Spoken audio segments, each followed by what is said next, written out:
littérature et dans les résultats des interventions. Et on a continué grâce à Thierry Peloux et Bernard Cizarzik, et puis à l'équipe éducative qui a été présente et qui a été vraiment... on a eu des conversations intéressantes, des entretiens intéressants. Et donc on a fait cette prolongation. Et l'année dernière, William, qui était encore lycéenne, avait été intéressée beaucoup par le colloque et avait demandé sous quelle forme éventuellement elle pouvait participer. J'ai tout de suite dit allez, oui, tu vas participer. Et Omar et elle, sous Bernard Cizarzik, ont préparé quelque chose qui est issu de 2 entretiens dont tu vas peut-être expliquer comment ça s'est passé. Donc je suis très contente que ça reste transgénérationnel, même au niveau des interventions, et qu'on ait des regards tout à fait, j'allais dire, qui se complètent. Et c'est dans ce sens-là qu'il faut travailler, hein, je pense. Voilà, alors bonne exposition de ces travaux. Je vais juste vous présenter le cadre du travail qui a été fait, puis je laisserai ensuite la parole à Omar et à William qui ensuite s'exprimeront sur ce travail. Donc le cadre, il y a eu 2 entretiens. Un premier entretien qui a eu lieu au mois de juin dernier avec un groupe de lycéens du lycée Ambroise Bruguière. C'est un lycée qui est juste à côté du collège Albert Camus et qui, en termes de population, reçoit les élèves qui viennent de ce collège-là. Donc on est toujours dans le cadre de la cité éducative. Ce sont des enfants, la plupart, issus de milieux populaires, issus aussi pas mal de l'immigration, comme on vous l'a précisé, sur le collège Albert Camus. Donc il y a eu ce premier entretien, et il y a eu un second entretien au mois de septembre, il y a en gros 3 semaines, au collège Albert Camus, le même type d'entretien, avec les mêmes questions, mais cette fois-ci posées à un groupe d'adultes encadrant les élèves, à savoir des enseignants, conseillers principal d'éducation, chefs d'établissement, directeurs de SECPA, à qui on a posé les mêmes questions que nous avions posées à ces lycéens. Les entretiens ont été transcrits à l'écrit, et donnés de façon brute à Omar, je crois que William aussi tu as été destinataire, de façon brute et de façon aussi corrigée. Alors de façon brute avec une analyse linguistique faite grâce à un logiciel d'analyse linguistique, les logiciels TROP, mais je ne vais pas me développer là-dessus parce que c'est vraiment loin d'être la chose la plus intéressante de la soirée, mais qui a permis une belle transcription. Et une transcription aussi que j'ai faite à partir de cette transcription écrite pour que, comme le font les enseignants avec leurs élèves, organiser et traduire quelquefois ce qui a été dit par des lycéens pour que ce soit audible par une tierce personne. Parce que ce n'est pas toujours audible si on n'a pas participé à l'entretien de bien comprendre ce qu'il s'est passé lors de cet entretien-là. Donc 2 types d'entretien, un brut et un, en quelque sorte, organisé et corrigé pour que ce soit vraiment audible de A jusqu'à Z. Je vais laisser la parole à Omar et à William là-dessus. Si l'on peut dire quelque chose par rapport à ça, on va trouver dans ces entretiens, particulièrement au niveau des entretiens lycéens, les 2 versants qu'on a vus avec les précédents orateurs. C'est-à-dire à la fois quelque chose qui peut paraître affolant, quelquefois affolant, notamment sur l'interdit de tuer par exemple, des choses qui peuvent paraître affolantes, et en même temps, c'est plus trop la mode de dire en même temps, mais quand même en même temps, un espoir parce que on retrouve dans le discours, une fois qu'il est épuré, une fois qu'il est organisé, dans le discours de ces jeunes étudiants, des choses que l'on retrouve de façon universelle, qu'on aurait pu trouver au début du 19e siècle, qu'on peut trouver il y a 10 ans, il y a 20 ans, il y a toujours les mêmes questionnements, les mêmes préoccupations. La forme change, et c'est la forme qui peut être effectivement affolante, mais les questions philosophiques de fond, sont toujours posées et méritent qu'elles soient abordées par nous. Et puis là, je rejoins Monette tout à l'heure, là, tout n'est pas chiffrable, c'est pour ça que j'ai laissé tomber le logiciel 3, mais en tout cas, on retrouve les questions fondamentales qui peuvent être abordées avec des jeunes de ce groupe-là. Avec les enseignants, bien, vous verrez, il y a forcément un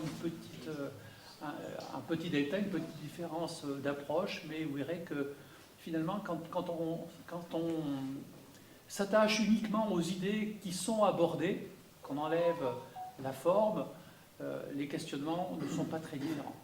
Il y a juste un changement de point de vue. Je vais laisser donc la parole à Omar et William qui vont vous parler de ces entretiens. Et puis voilà ça. Très bien, merci Bernard, merci à vous. Comme le disait Bruno Falissard à l'instant, il y a une forme d'intimité, on est entre nous. Et en même temps, le but, c'est qu'on puisse faire quelque chose de cet échange, effectivement, qui va circuler sur les réseaux. Peut-être pas pour tout le monde, c'est-à-dire, je disais à William à l'instant, les lycéens ne vont pas aller sur Facebook, hein, certainement. Il faudra peut-être trouver d'autres canaux, voilà, pour qu'ils profitent. Si, Instagram. Donc bon, tout ça pour vous dire que j'ai proposé à William de parler en premier, de nous dire un petit peu ses axes de réflexion, notamment sur pas seulement les réseaux sociaux, elle va vous le dire. J'ai beaucoup apprécié qu'elle prenne l'axe de la santé mentale. Et ensuite, je vais vous donner, moi, quelques données un peu brutes de ce qui ont été ces entretiens-là, des choses que j'ai pu isoler, et vous proposer à la fin 3 grandes lignes de ma lecture et peut-être des propositions. Voilà. Parce que je pense qu'il faut pas seulement rester dans le constat ou dans cette espèce d'archéopathie. Hein, je ne sais pas si le terme vous est familier. Hein, l'archéopathe est celui qui pense que c'était mieux avant. Donc qu'on n'en reste pas seulement au constat, mais qu'on dise, même entre nous, ce qui peut être opérant, voilà, pour une suite. Et c'est pour ça aussi que, comme Marie-Elisabeth, je suis content que ce soit William qui soit avec nous, comme un relais aussi concerné. Voilà. Bien. Merci de parler autant et sans que vous ayez. Merci de parler aussi fort que vous pouvez. Donc moi, en tant que jeune, j'aimerais poser la question, quel lien existe-t-il entre la civilisation et la santé mentale des jeunes? Donc regardons autour de nous. Nous vivons dans un monde en constante évolution.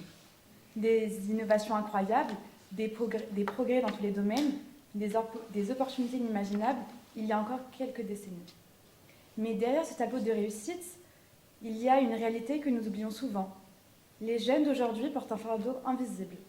En tant que jeune, je vois, je vis cette pression. Beaucoup de mes amis, mes camarades, et moi-même parfois, nous retrouvons à lutter en silence. Nous sommes censés être la génération de tous les possibles. Et pourtant, cette liberté apparente s'accompagne d'exigences énormes, d'attentes parfois impossibles à satisfaire. Alors je pose cette question. Quelle place notre civilisation laisse-t-elle à la santé mentale des jeunes? Donc en premier temps, je vais explorer les pressions que la civilisation moderne exerce sur la santé mentale des jeunes. Ensuite, pourquoi il est urgent d'agir. Et enfin, comment bâtir une société où chaque jeune peut s'épanouir. Donc la civilisation moderne offre des possibilités incroyables, accès à l'éducation, innovation technologique, ouverture sur le monde, mais elle impose aussi une pression constante. On nous demande d'exceller partout, avoir des résultats scolaires impeccables, choisir une carrière solide dès l'adolescence à partir de l'âge de 16 ans, être sociable, toujours souriant, maintenir une image parfaite sur les réseaux sociaux. Ces attentes pèsent lourd, très lourd. Prenons un exemple simple mais parlant, les examens. Chaque contrôle devient une source d'angoisse. Nous avons cette impression qu'une mauvaise note peut tout ruiner, peut ruiner notre avenir. Et quand à côté on voit d'autres jeunes réussir avec facilité, ou du moins c'est ce que l'on croit, se sent inadéquate. Cette peur de ne pas être assez bien grandit jusqu'à créer des troubles comme l'anxiété ou même la dépression. Et pourtant, la plupart d'entre nous ne disent rien. Nous sourions, nous faisons semblant, Mais à l'intérieur, nous sommes fatigués, stressés et parfois perdus. Les réseaux sociaux sont partout, dans nos poches, dans nos conversations, jusque dans nos salles de classe. On y passe des heures à partager, à regarder, à comparer. À première vue, ce sont des espaces de liberté et de créativité. Mais en réalité, ils produisent souvent un effet inverse. Ils nous enferment dans des normes artificielles. Sur ces plateformes, on ne montre que des vies parfaites, des vies filtrées, retouchées, des mises en scène aussi. Des vacances parfaites, des réussites éclatantes, des corps qui correspondent à des standards inatteignables.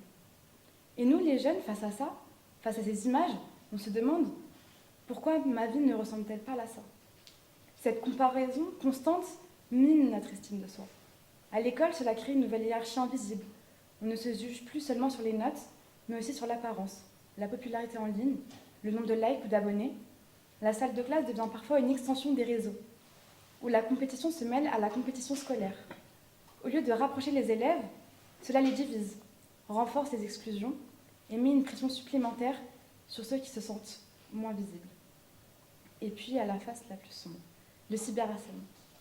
Avant, le harcèlement s'arrêtait aux portes de l'école. Aujourd'hui, il poursuit les jeunes jusque dans leur chambre, sur leur téléphone. Une photo moquée, un commentaire humiliant, une rumeur partagée en quelques clics et la douleur devient insupportable. Cette violence en ligne fragilise profondément les victimes, brise des vies et parfois pousse au désespoir. Sur le site Enfance.organisation, nous montre que 20% des jeunes déclarent avoir été harcelés, cyberharcelés.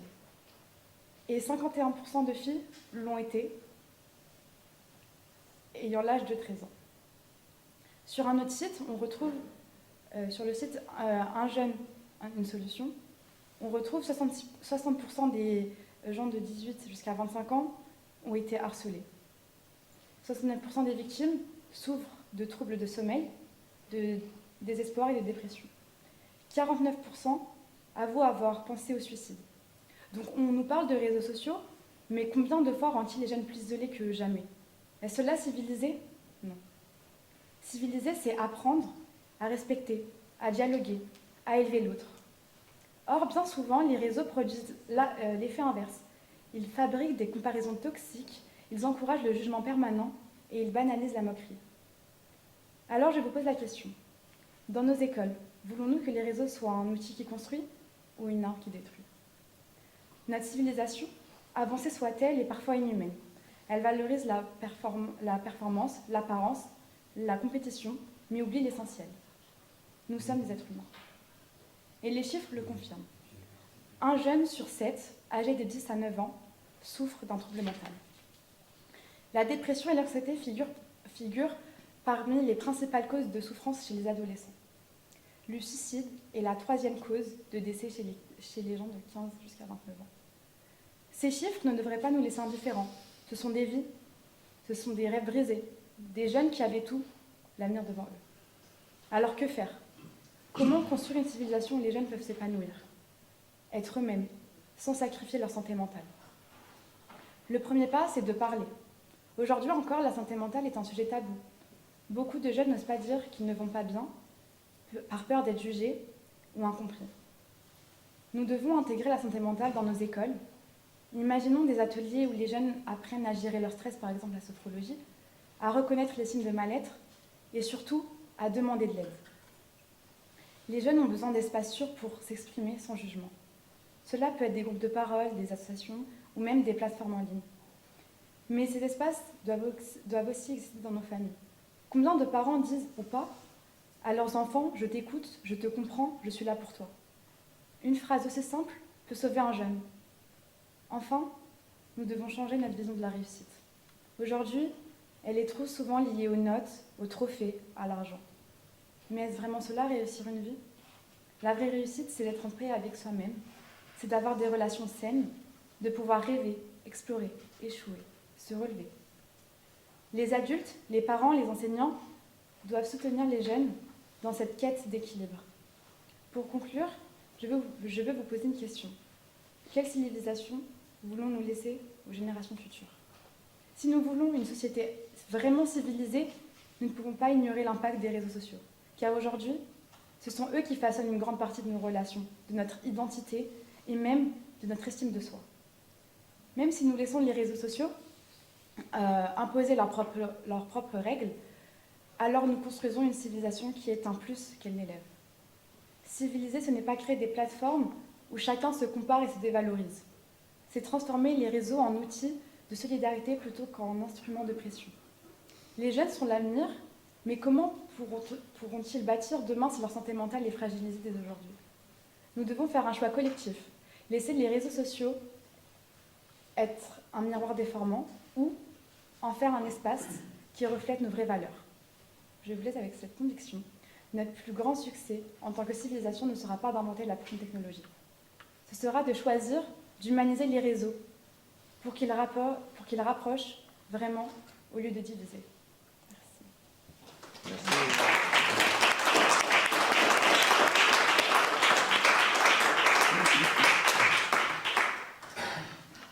Ben voilà. Merci d'être venu. Je remercie William. C'est très pertinent. On pourrait, rien qu'à partir de ce qu'elle nous a proposé, déjà réfléchir et avoir des idées, des questions, des doutes, culpabilité, tout un tas de choses. Mais effectivement, je reste sur ce que vous disiez à la fin. Ce n'est pas seulement créer, inventer un outil très performant, mais l'usage qu'on en fait. C'est l'usage. C'est ce que peut dire un psychanalyste à un patient. Que vous ayez 100 000 euros ou 1 million d'euros d'héritage, ce n'est pas la chance, mais c'est ce que vous en faites.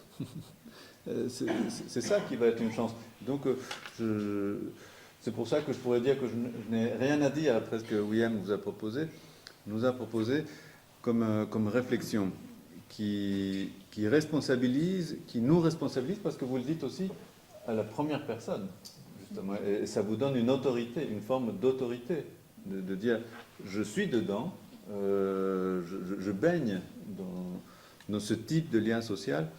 Et voilà. Peut-être qu'on peut poser les questions à la fin pour grouper, si Molette est d'accord. Voilà, pour qu'on puisse avoir accès un peu aux propos aussi des lycéens, ces axes de lecture que je comptais vous proposer et qu'on puisse après échanger des questions. Donc, que vous aussi vous puissiez développer certaines questions. Donc Bernard a déjà dit un peu comment s'étaient déroulés ces entretiens. J'aurais voulu que ce soit un tout petit peu autrement. J'aurais préféré pouvoir venir sur place à Clermont, que les corps soient présents, justement, rencontrer autrement ces lycéens qui pouvaient, de l'autre côté de l'écran, être un peu intimidés, se dire mais voilà, c'est qui ce monsieur, ce Parisien, pourquoi on va lui parler, de quoi, etc.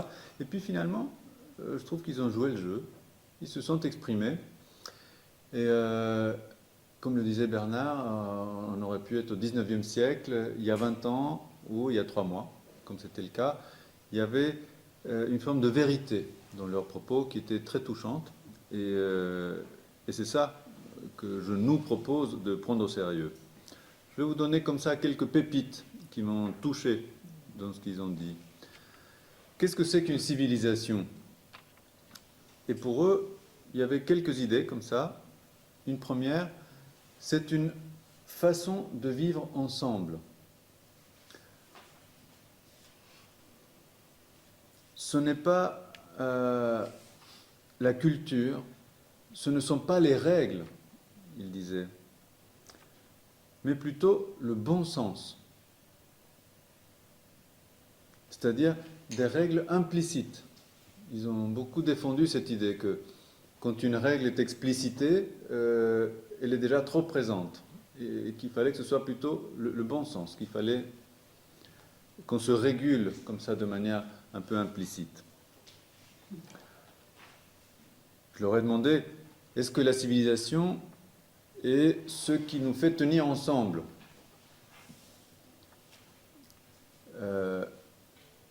Oui, ce qui nous fait tenir ensemble, ils ont dit, c'est aussi le langage. Nos valeurs, l'éducation. Et là, ils ont fait référence aux parents, hein, l'éducation qui a été reçue par les parents. Ils ont fait un peu comme Bruno Falissard tout à l'heure, et ils ont dit aussi que chaque époque avait ses valeurs et qu'on ne pouvait pas dire qu'au Moyen-Âge, on n'était pas civilisé. Enfin, ils ont été dans cette approche, je dirais, assez large. Et puis, ils ont été, je vais dire, très freudiens à un moment donné, quand ils ont dit que l'humain n'a pas d'interdit. C'est-à-dire, ils ont décrit l'humain comme, effectivement, un être pulsionnel qui, si on le lâche, eh ben, retenez-moi ou je fais un malheur. C'est vraiment l'humain qui pourrait s'exprimer. D'ailleurs, le mot qu'ils ont utilisé, en parlant même de la Shoah, ils ont dit, si on laisse faire, l'humain ferait un carnage.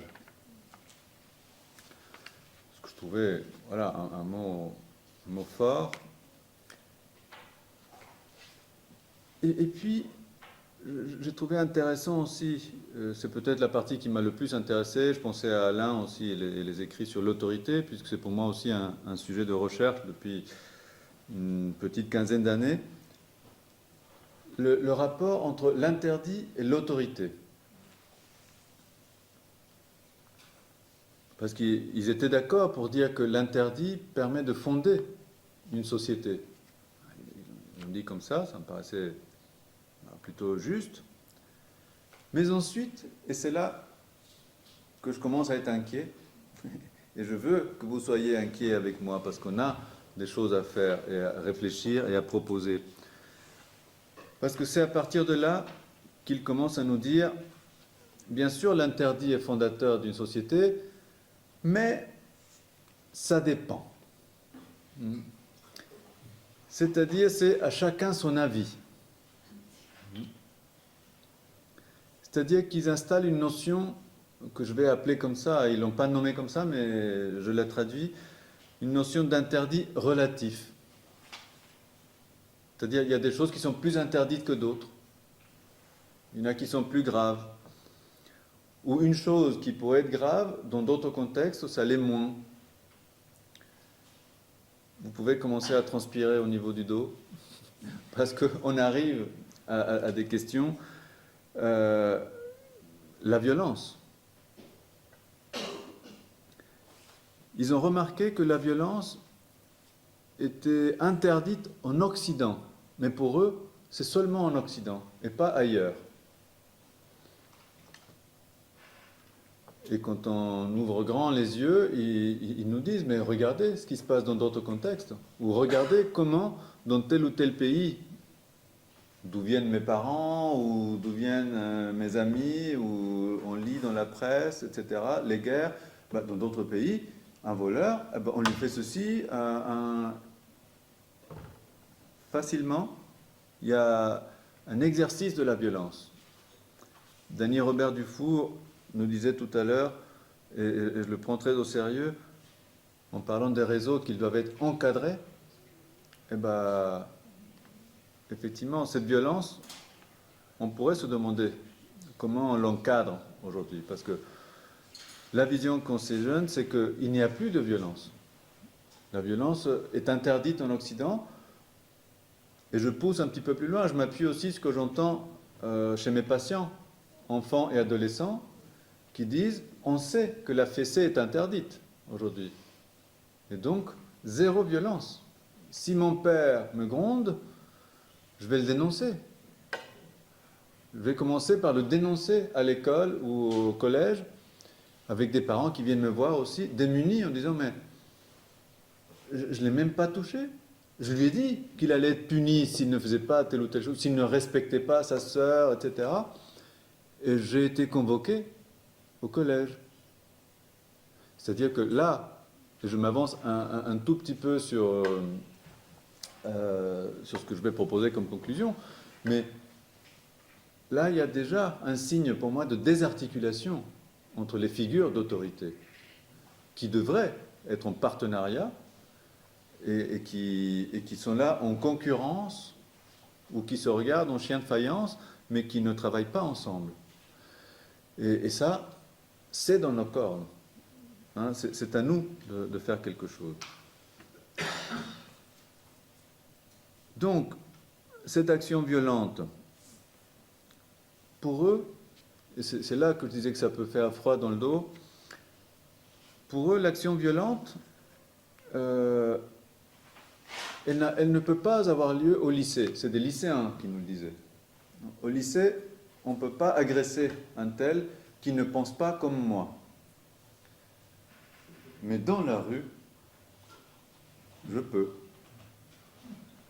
Donc là, effectivement, on se dit, mais pourquoi ce qui tient au lycée ne tient pas dans l'espace social qu'est la rue? La rue devrait être cet espace social, non pas un contexte paranoïagène, comme disait un collègue, que l'on trouve dans certains contextes politiques de dictature ou voilà, des pays en guerre civile, où effectivement on doit aller acheter le pain en étant armé et on n'est pas sûr de pouvoir revenir. Donc oui, tout est menaçant et on ne peut pas dire qu'à ce moment-là la rue soit un espace de partage social, etc. Non, c'est un espace de survie.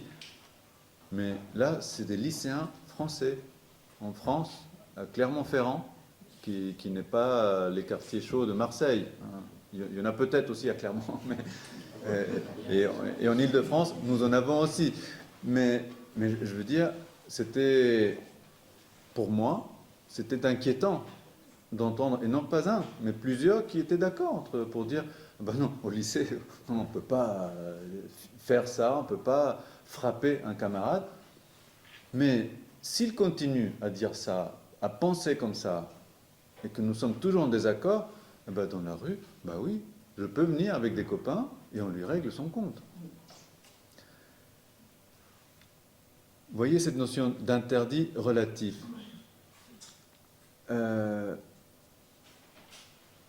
Ils nous disent, ça dépend du lieu. Je peux tolérer au lycée, mais pas en dehors. Si je suis avec mes copains et que l'autre il vient penser différemment que moi, eh ben là, il n'y a pas cette tolérance que je peux avoir au lycée. Et un commentaire, avant de dire un mot sur les réseaux sociaux avec eux, il y a cette notion aussi de valeur, mais leur façon de décrire les valeurs, y compris les valeurs de famille, les valeurs qui ont été transmises par les figures d'autorité, ils les décrivent comme des valeurs en surface. C'est-à-dire, je crois que l'expression, je pourrais vous dire ça entre guillemets, c'était pour se donner bonne conscience. Voilà. C'est-à-dire, bien sûr, on va se dire, ça c'est interdit, ça c'est bien, ça c'est pas bien, mais c'est en surface. Je vais vous dire pourquoi après. Juste un mot par rapport à ce qu'ils disent sur les réseaux sociaux. Parce que je trouve que c'est très intéressant ce que William nous propose maintenant, juste après ce que Dany Robert Dufour a dit. Je pense qu'on est vraiment en plein dedans, que les réseaux sociaux, il faut traiter ce jouet pour savoir comment on joue. Il faut le traiter. L'une de vous, je crois que c'est vous, vous disiez tout à l'heure, on nous donne des émoticônes, on s'en sert. Bien sûr, bien sûr. Je crois que je le rappelais l'année dernière, ça fait plusieurs années de suite que le mot qui a le plus été échangé n'est plus un mot, mais un smiley. Donc oui, on en est là. On ne peut pas dire que ça n'existe pas, on en est là. Et donc comment on joue? Comment on différencie les réseaux sociaux? Le public de Facebook n'est pas le même que celui d'Instagram ou celui de Twitter, enfin de X. On pourrait faire des découpages et savoir qu'est-ce qui circule sur chaque réseau. Et puis, ce n'est pas la même chose, ces réseaux sociaux, que des messageries. Voilà, WhatsApp, Messenger, Telegram ou d'autres, où ce n'est pas le même but. Mais bon, ceux qui nous disent rapidement sur les réseaux sociaux, c'était sympathique, une expression, ils disent, eh ben c'est no limits. C'est-à-dire sur les réseaux sociaux, il n'y a pas cet encadrement que Dany Robert Dufour nous proposait tout à l'heure, et j'y souscris, hein, cette espèce d'encadrement, de modération, etc. Non, c'est un espace que l'on entretient, une espèce d'arène. On entretient, mais à l'intérieur, il n'y a pas de limite. On fait ce qu'on veut. C'est un lieu, disent-ils, où on n'hésite pas, on y va. On fait ce qu'on veut, on dit ce qu'on veut.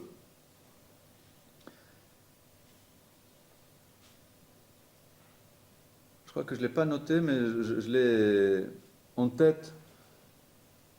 Ils parlent d'expériences qu'ils font. Mais peut-être que vous les avez déjà entendus. Je connaissais ça par des patients qui viennent chargés d'angoisse. Me dire qu'un ami leur a envoyé des images de torture sur Telegram, qui est l'une des messageries, justement. Et c'est Telegram que l'un de ces jeunes nommait aussi. C'est-à-dire ils s'inscrivent à des canaux de partage où ils ont accès à l'obscène. Le sexe, la mort, la torture, ces choses-là qui devraient être couvertes, devraient être interdites, traduites, expliquées, etc. Ils ont un accès direct au brut, sans filtre, comme vous le disiez à l'instant. Vous parliez effectivement de cette réalité qui nous est proposée, filtrée. Le filtre, je m'avance aussi un petit peu sur mes conclusions, le filtre c'est nous. C'est-à-dire que nous n'y sommes pas. Nous les adultes, nous la génération d'avant, c'est nous qui avions ou qui devions assurer cette tâche de filtrer. Et quand je dis filtre, c'est pas seulement interdire, rendre opaque, quelquefois c'est traduire, c'est expliquer.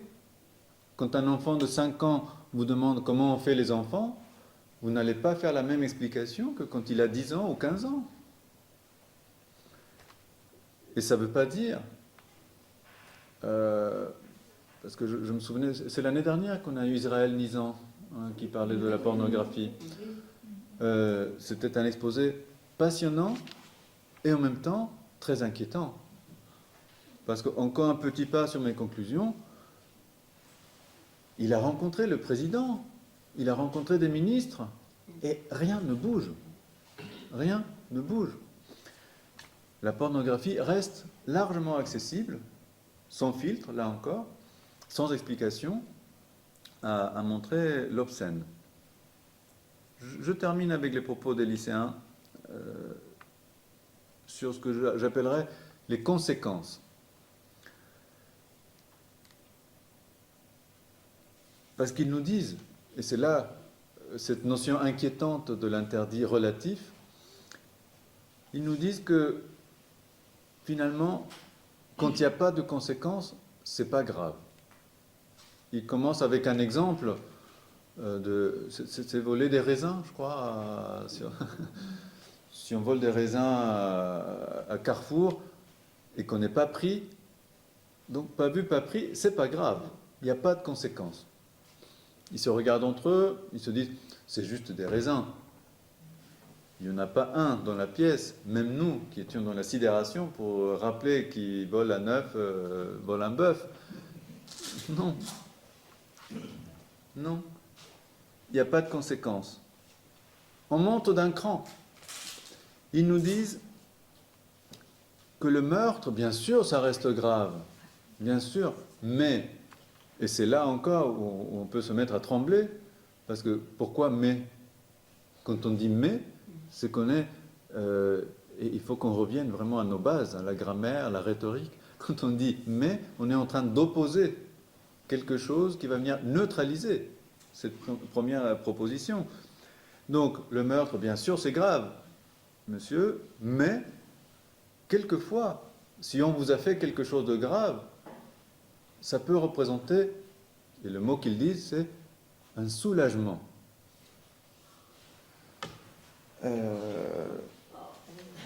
Là, on commence à se dire, est-ce qu'on a encore des questions? Est-ce qu'on peut redresser notre vaisseau pour que notre civilisation aille quelque part? Et il termine par quelque chose de très savant, en nous rappelant qu'ils conçoivent les désirs et les interdits intimement liés. C'est-à-dire ce qui est interdit engendre un désir. Et donc voilà, je trouvais ça très intelligent de leur part. Mais voilà, je vous donne comme ça quelques données brutes de ce qui a été cet entretien très riche. Un mot quand même sur la rencontre avec les enseignants. Enseignants, principal, enfin, les adultes. Les adultes. Je retiens quelques grandes lignes de cette rencontre-là qui étaient, pour moi, rassurantes, avec un sentiment d'impuissance et en même temps d'admiration. Admiration par rapport à ces professionnels. Parce que je rencontrais ce que je cherche au quotidien dans mon travail, pas quand je reçois des adultes, mais quand je reçois des enfants et des adolescents, je crée, je suscite en tout cas un partenariat avec d'autres professionnels. Il faut faire institution quand on travaille avec des enfants et des adolescents, donc je n'hésite pas à passer un coup de fil, à rencontrer d'autres professionnels, des enseignants, orthophonistes, enfin d'autres, et les parents bien sûr. Mais là, justement, j'avais l'impression d'avoir des partenaires, et des partenaires engagés, des partenaires intelligents aussi, créatifs, des partenaires en même temps qui étaient au bord de la désillusion ou au bord de... Et c'est pas tellement juste la désillusion, je dirais, une forme de fatigue. Voilà. Presque découragé, mais qui était dans cette créativité aussi, de proposer des choses, de tenir un cap. Et un cap qui est tout à fait juste. Et quand je dis admiration, c'est parce qu'ils ont commencé par dire, ils l'ont dit au moins à 3 reprises, avec des mots différents, on fait avec nos moyens du bord. C'est-à-dire quand vous avez des programmes qui changent régulièrement, comment proposer aux collégiens, aux lycéens, ce que nous leur devons, c'est-à-dire un mur porteur. Si à chaque fois votre mur porteur devient une cloison, c'est un gouffre d'angoisse. Pas pour nous. Nous, on est garant de cet espace, on comprend le nouveau programme, quels sont les changements, etc. Mais c'est pour eux que c'est angoissant. C'est pour eux que c'est angoissant que nous soyons relais de cet interdit relatif.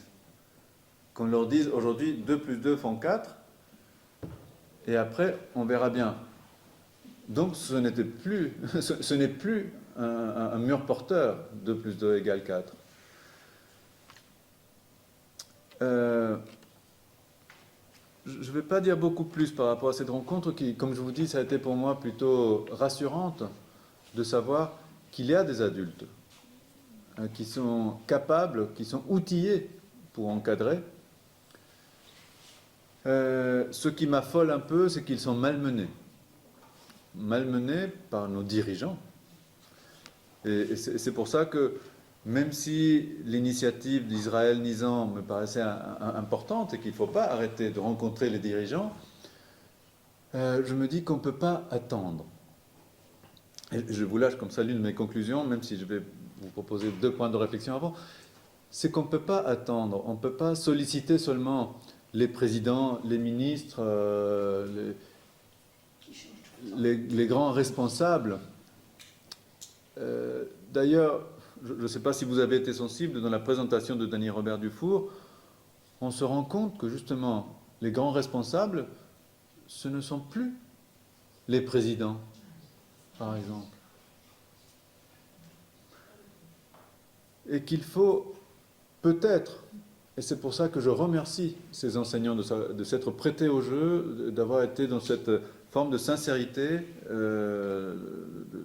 d'honnêteté, de clarté par rapport à leur travail, parce que c'est à leur niveau, à notre niveau, donc, qu'on a des choses à changer, à réfléchir, à proposer. Et non pas à attendre que ce soit un ministre qui nous impose un cours sur l'empathie, par exemple, comme les Scandinaves, ou un cours sur la sexualité, ou des choses comme ça. Non, on ne peut pas attendre. Moi, je pourrais vous dire, pour faire une caricature, alors que je suis moi-même psychanalyste, la solution pour moi, c'est pas qu'il y ait un psychanalyste qui devienne ministre de l'Éducation. Ce serait une catastrophe. Une catastrophe. Parce qu'il serait tout de suite absorbé par le côté administratif. On l'a vu dans les hôpitaux. Voilà, quand les psychiatres ont été nommés directeurs, ben, ils ne voyaient plus de patients. Ils s'occupaient à gérer les congés, les situations de harcèlement, les lits. Voilà. Le nombre de lits à l'hôpital, il n'était plus le clinicien qui avait été efficace, admiré auparavant. Donc, j'aimerais vous proposer, à partir de ces rencontres, 2 axes et des conclusions. Le premier axe de réflexion, et j'aurais aimé donner un titre à notre intervention, si William est d'accord, en plagiant l'un des mots que j'ai entendu chez Danny Robert Dufour tout à l'heure, j'aurais dit les réseaux dissociaux. Mais dissociaux en un seul mot, évidemment. En un seul mot, néologisme, certes.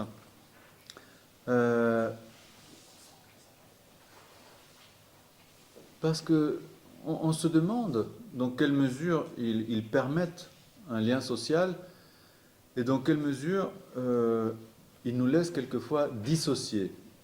Et quand je dis dissocier, c'est un terme de professionnel que j'utilise. Quand je reçois des patients, et surtout des patientes qui ont été victimes d'agressions sexuelles, on parle très bien de ce que c'est que la dissociation. D'avoir dit non, et pourtant, ça a eu lieu. Et j'étais là, et mon corps n'a pas pu répondre. C'est de cette dissociation dont je parle. C'est-à-dire, comme mon petit patient de 14 ans reçoit une vidéo de torture sur son réseau, sur sa messagerie, ou quand mon petit patient, parce que le plus jeune que j'ai eu dans des situations semblables a 8 ans, évidemment, des parents immigrés qui légitimement, quand je dis évidemment, vous allez comprendre pourquoi, qui voulaient évidemment que leur enfant ne manque de rien, puisque eux, ils en manquaient. Et donc, 8 ans, son premier iPhone. Et donc, qu'est-ce qu'il a fait avec son premier iPhone? Il a suivi les grands, les CM2, les 6e, qui lui ont montré de la pornographie. Dissociation, Bruno Falissard n'est plus là, mais il aurait pu reprendre ça aussi. Dissociation, quand ce garçon ressent une excitation au niveau de son corps, mais il ne comprend pas. Voilà ce garçon dissocié, grâce à son réseau, grâce à son téléphone, avec des parents qui pensaient bien faire, qui n'ont pas fait filtre, justement. Alors que le filtre peut être tellement bien, surtout si vous l'écrivez avec un PH, ça peut être même poétique. Mais ce garçon qui vient vous dire, il se passe quelque chose au niveau de mon corps qui m'échappe, et qui vient me demander, moi, de faire connexion.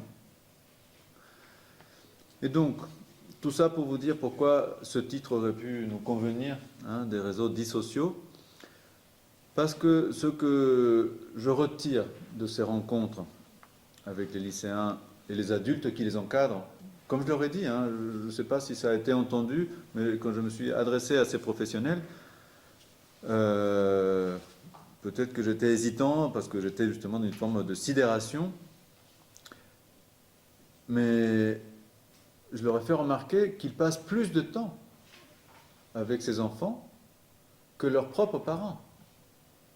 C'est-à-dire des parents qui travaillent, qui rentrent le soir, qui dînent parfois avec, ou parfois chacun dans sa chambre, comme c'est beaucoup le cas maintenant, chacun avec sa série Netflix sur un écran différent, dans une pièce différente. Mais donc, ils les voient très peu, les parents. Et donc, ces adultes-là, pour moi, c'est vraiment les adultes du village, comme dit le proverbe africain. Et donc,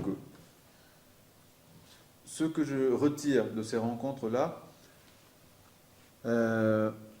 c'est que le lien social est décousu.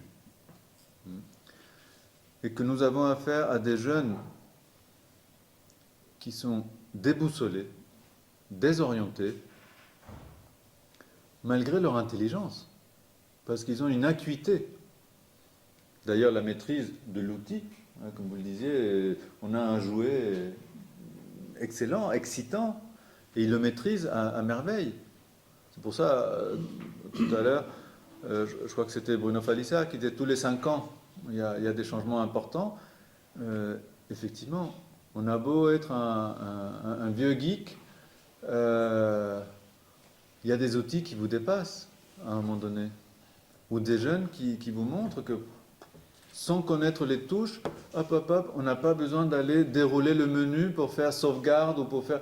Non, en 2 touches, ils se moquent de vous quand vous écrivez avec 2 doigts et encore.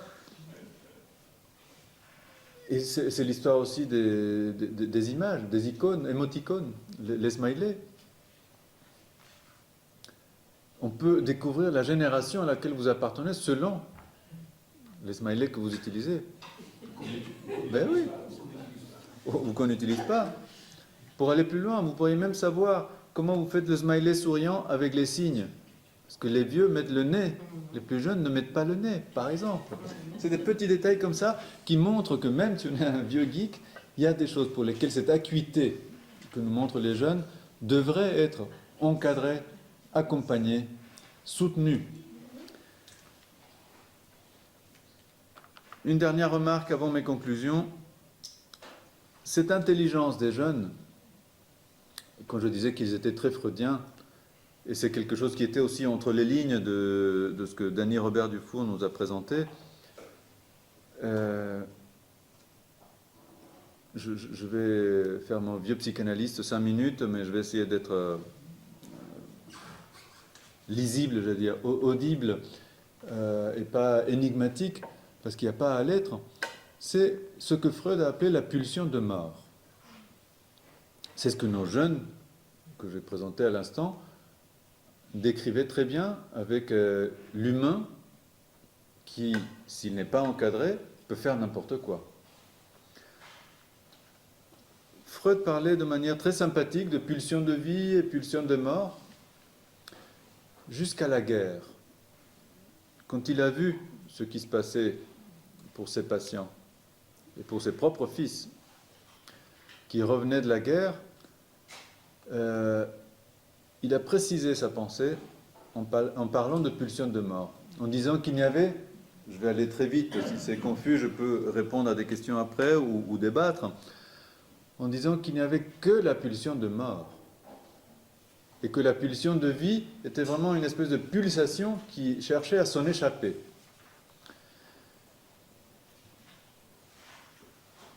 On retrouve cela dans les questions de Danny Robert Dufour tout à l'heure. Pourquoi, d'ailleurs il a appelé, je ne sais pas si je prononce bien, lui il a osé, le prank, ou prank, ou comment ? Prank, d'accord, on le francise alors. Le prank, pourquoi ça marche ? Parce qu'on est humain. Et il n'y a qu'à lire les 2 écrits importants de Freud sur l'humour, que je vous conseille.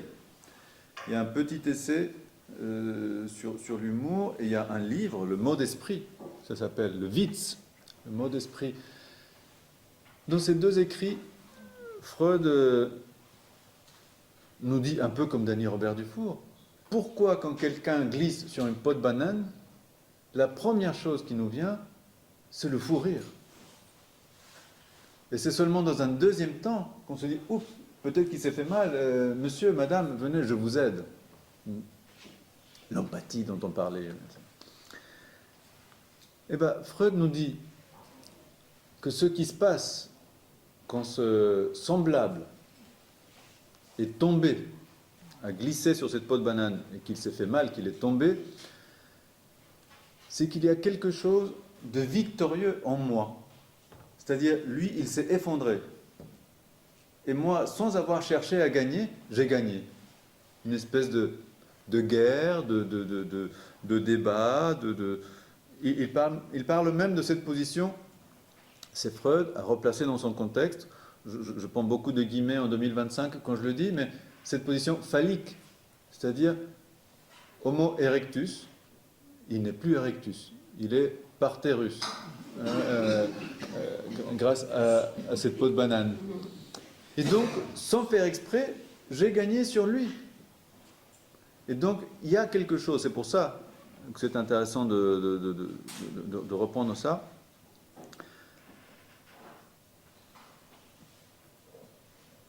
Il y a quelque chose de cette victoire qui est reproduite à l'infini dans ces réseaux. Parce qu'effectivement, on recherche, et on devrait s'intéresser d'ailleurs à la question pulsionnelle et à la question du corps, parce qu'on recherche à l'infini cette excitation brute de se fou rire. Et on rit de quelqu'un qu'on ne connaît même pas, parfois, parce que j'en ai vu un certain nombre, pour pouvoir vous en parler et ne pas dire que c'est quelque chose d'hypothétique, j'en ai vu, et j'ai eu honte de se fou rire, et j'ai vu que d'ailleurs sur certains pranks, il y a une espèce de filtre, donc un sous-titre, où on vous dit les personnes qu'on voit tomber, se faire mal, etc., ont survécu, ne sont pas mortes ou elles n'étaient pas blessées à la fin, etc. Voilà, c'est pas des animaux maltraités, mais presque. Mais on nous rassure. On nous rassure. Mais voyez, Freud a parlé de ça en parlant de l'humour. L'humour n'est pas juste le prank, voilà, de pouvoir rire de l'autre. Hein? L'humour, c'est autre chose. Hein? Je vais peut-être dans mes propositions y revenir, parce qu'il y a la question du corps. J'étais content que Monette le dise tout à l'heure, ça manque de corps. Nos rencontres, même nous adultes, vous voyez, on est arrivé en retard, parce qu'il y a beaucoup de patients de 50 ou 60 ans qui me parlent, non plus des sites de rencontres, maintenant c'est les applications de rencontres. Et c'est très touchant de les entendre parler. Justement avec la maladresse des vieux geeks, de dire on bouge à côté, et le fils de 40 ans, mais papa, on scrolle, enfin, ah oui d'accord, et tout ça pour faire des rencontres virtuelles. Donc il y a les jeux vidéo, il y a l'intelligence artificielle. Vous voyez, même notre éminent Alain Hérali, tout à l'heure pour définir l'empathie, c'était pas une encyclopédie, c'était ChatGPT. On est dans cette virtualité. Il y a les réseaux, il y a la pornographie, mais même nous, il y a Zoom maintenant.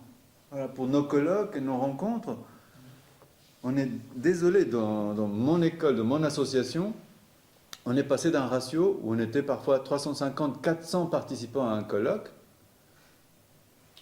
Après le Covid, on a été content de dire oui, on a réussi à être 100 en présence et 300 par Zoom. Et quand on arrive à faire moitié-moitié, c'est une victoire, on sabre le champagne. C'est pas une blague, on l'a fait en juin, on était vraiment contents, c'était moitié-moitié. Ah non, là, c'était seulement pour ceux qui étaient en présence. D'ailleurs, on les a prévenus. C'est peut-être ça qui a joué.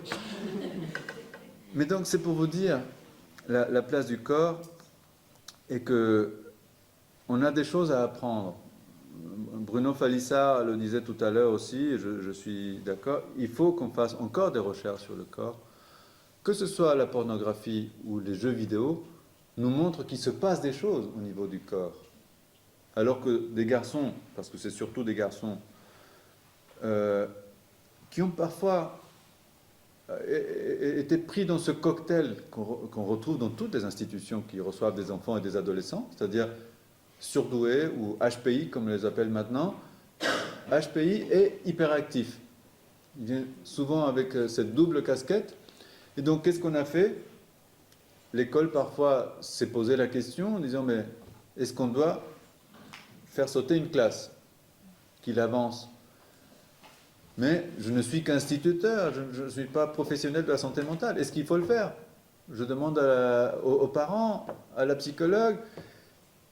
Et là, on rentre dans un circuit où, effectivement, l'autorité ou la responsabilité, on se demande quel est le projet pour ces enfants-là, parce que vous avez des parents qui disent « Ah, bah s'il est intelligent, c'est comme moi. » Donc c'est sûr, c'est pas de ta famille, c'est de la mienne. Je suis très fier, mon fiston, bien sûr, qu'il saute une classe. La psychologue fait un test, comme elle a appris, elle a 23 ans, elle vient de... Bah oui, très bien. Et donc, on assiste à une épidémie, je vais le dire comme ça, d'enfants qui ont sauté une classe, parfois deux, qui se retrouvent à avoir 11 ans, entourés de camarades qui en ont 2 ou 3 de plus qu'eux, qui s'intéressent à d'autres choses. Et donc, qu'est-ce qu'ils font, ces garçons? Ils trouvent un refuge.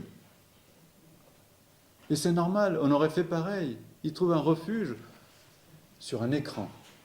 C'est-à-dire, la pornographie va leur permettre d'avoir l'illusion qu'ils se confrontent à la rencontre énigmatique entre un homme et une femme, sans avoir à solliciter une copine de classe.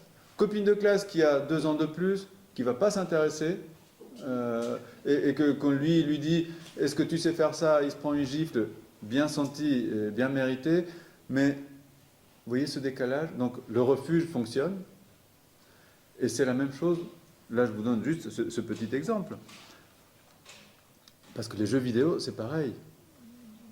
On se confronte à la violence sans conséquence. C'est-à-dire que le meurtre ou la propre mort, on appuie sur le bouton recommencer. Exactement. Aucune conséquence dans la vie réelle. C'est grisant, ça. C'est le rêve du névrotique, justement, qu'il n'y ait pas de conséquences. Donc on ne peut pas leur en vouloir. Et on ne peut pas non plus les laisser seuls. Et c'est là que je terminerai avec 3 conclusions. Conclusion à ce que j'appelle un problème, si on était entre psychanalystes, je dirais un problème borroméen, un problème de nœud borroméen, c'est-à-dire une articulation entre ce que Lacan appelait les 3 registres dans lesquels on évolue, réel, symbolique et imaginaire. Il y a un manque d'articulation pour que ces 3 registres fonctionnent ensemble. Ces jeunes qu'on a rencontrés le témoignent, et les patients que je reçois au quotidien aussi. Alors, la première... alors, je vais être prétentieux en appelant ça préconisation. Et ce n'est pas une préconisation pour les autres, hein. Je suis dedans. Et j'essaye d'être cohérent aussi avec ce que j'ai entendu dans ce que vous disiez, William. Il faut absolument, c'est ma première, une articulation entre les adultes. On ne peut pas subir de manière naïve et irresponsable l'hypersubjectivation que nous connaissons depuis Descartes. Ça a commencé bien loin, mais on n'a pas à la subir. Il faut qu'on contienne quelque chose, qu'on invente quelque chose pour nous articuler. C'est ça que j'appelais à l'instant faire institution, avec ou pour les jeunes et les enfants. Cette articulation, pour moi, elle est à interpréter au niveau d'un circuit d'autorité. L'autorité, c'est mal vu aujourd'hui et c'est souvent confondu avec l'autoritaire, comme nous l'a fait entendre aussi Dany Robert Dufour. Mais nous avons une responsabilité de ce côté-là, en tant que parents, en tant que professionnels, quel que soit notre domaine. On ne doit pas se penser tout seul. Bien sûr que c'est embêtant. Les psychanalystes en savent quelque chose. Souvent, quand j'appelle ou quand je réponds à un appel d'une école, on me dit « Ah, vous êtes le premier à accepter qu'on parle de cet enfant-là. » Ben oui, il faut qu'on sorte de nos cabinets.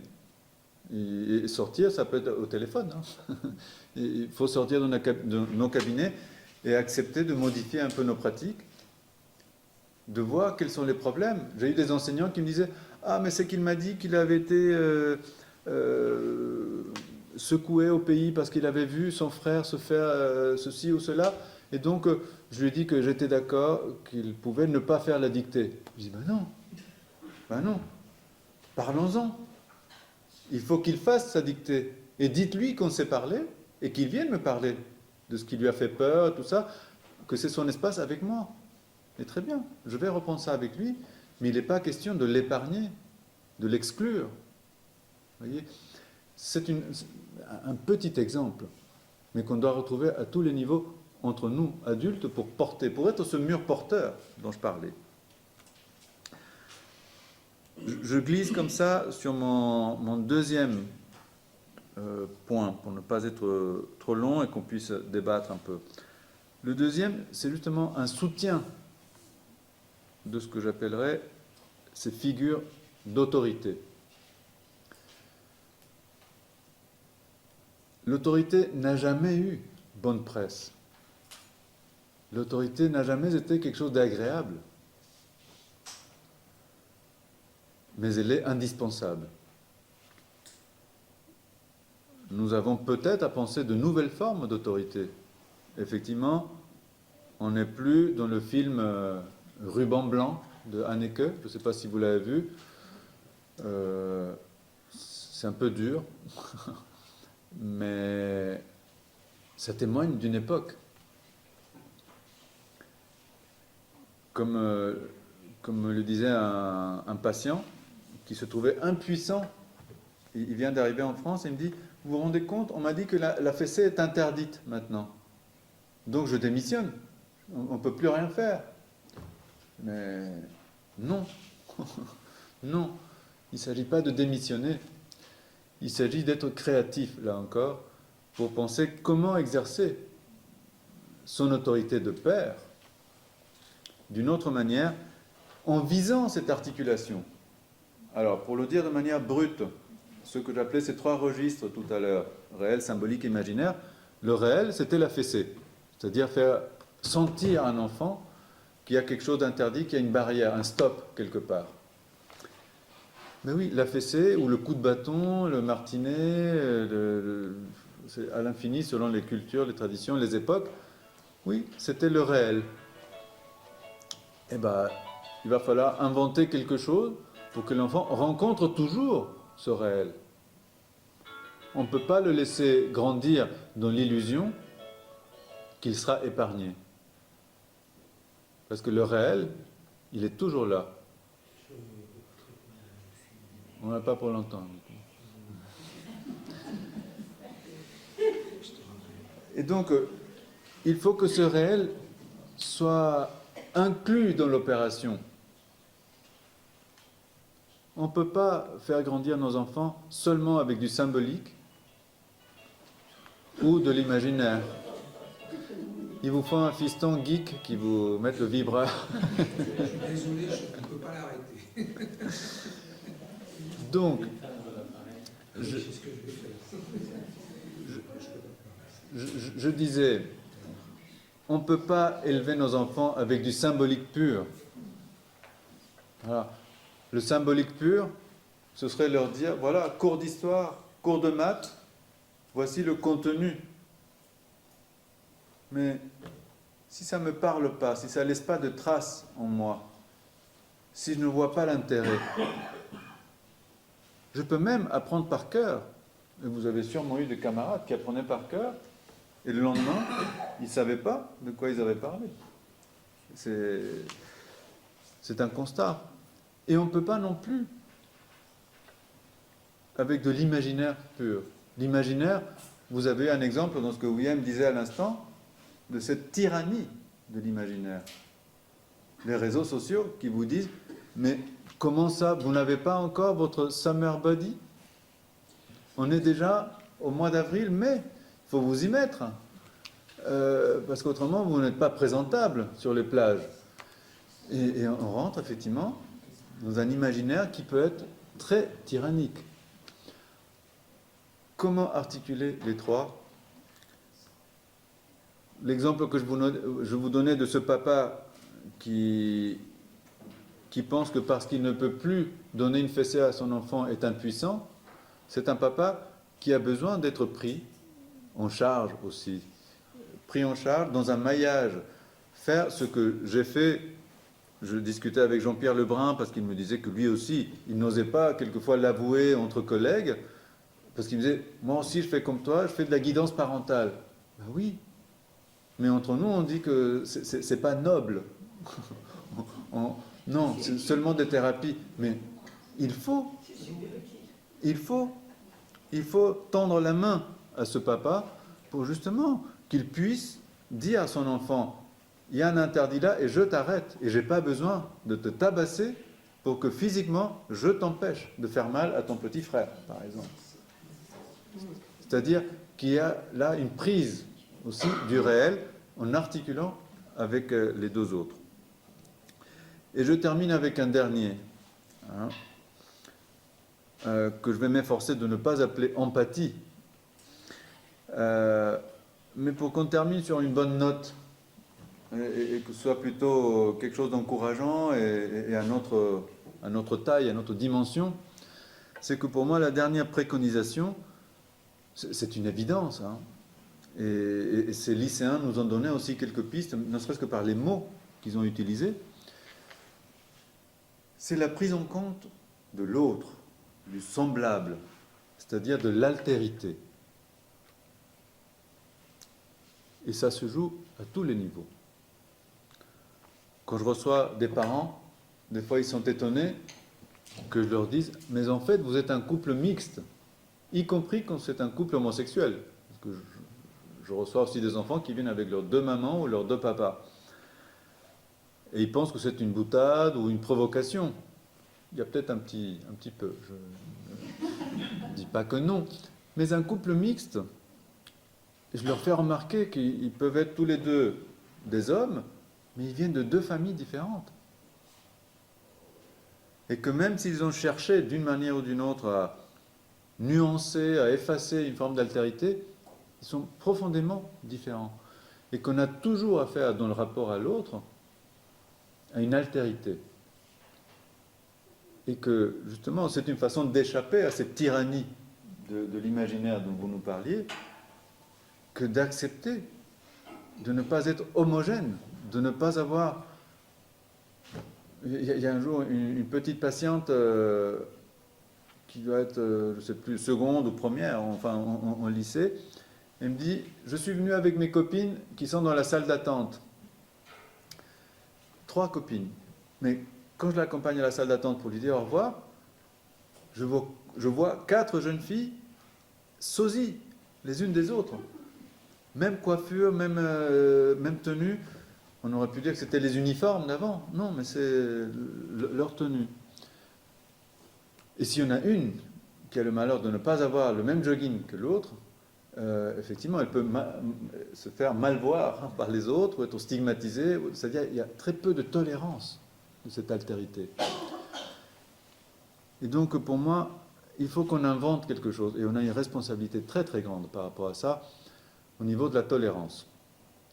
Je termine, si ça peut nous faire sourire, au moins, je donnais un exemple à un couple de parents comme ça, parce qu'ils ne comprenaient pas ce que je voulais dire par couple mixte, parce qu'ils étaient très tendus, très crispés entre eux, monsieur et madame, avec l'exigence que l'autre fasse comme moi. Et je leur ai dit que ça aurait été plus facile qu'ils comprennent ce que je voulais dire par cette mixité, si au lieu d'être tous les deux auvergnats, ils avaient été lui chinois et elle allemande. Ou peut-être lui normand et elle africaine, je ne sais pas. Et que quand elle, africaine, se met à couper le camembert à l'horizontale, bah, au lieu de l'étrangler, il peut se dire, elle ne sait pas. Elle peut ne pas savoir. Je vais lui apprendre, je vais attendre, je ne sais rien. Mais une considération de cette altérité, et vous l'avez peut-être senti dans ces deux derniers axes que je vous proposais, que je préconisais, c'est simplement ce que Lacan appelait le grand autre et le petit autre, qu'il faut d'une manière ou d'une autre faire exister, c'est-à-dire l'autorité et le semblable. Je vais m'arrêter là pour qu'on puisse débattre. Merci beaucoup pour votre attention.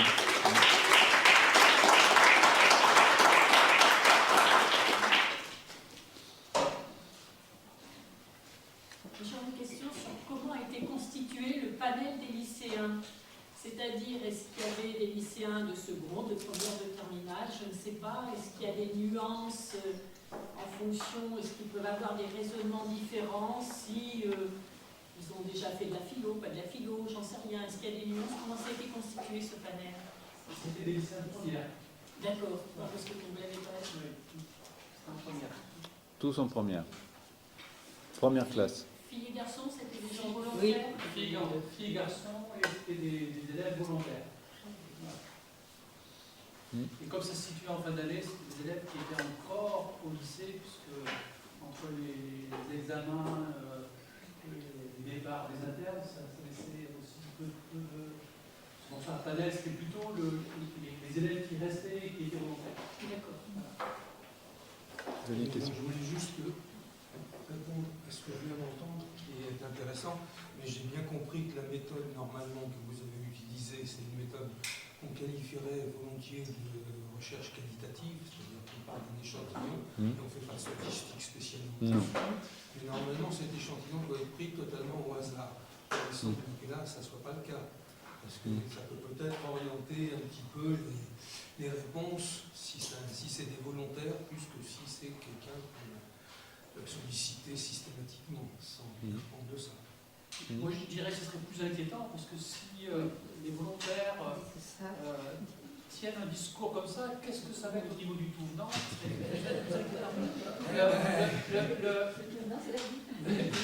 Oui, là, bon, là, c'était un tout venant de lycéens qui restaient, et bon, voilà. Et, moi, je voulais faire un rappel par rapport à ce qu'ils ont dit de ces lycéens en parlant de bon sens et qu'on a associé au tout relativisme. Ça me semble être les deux versants d'une même médaille. Parce que l'école est là justement pour contrer le bon sens.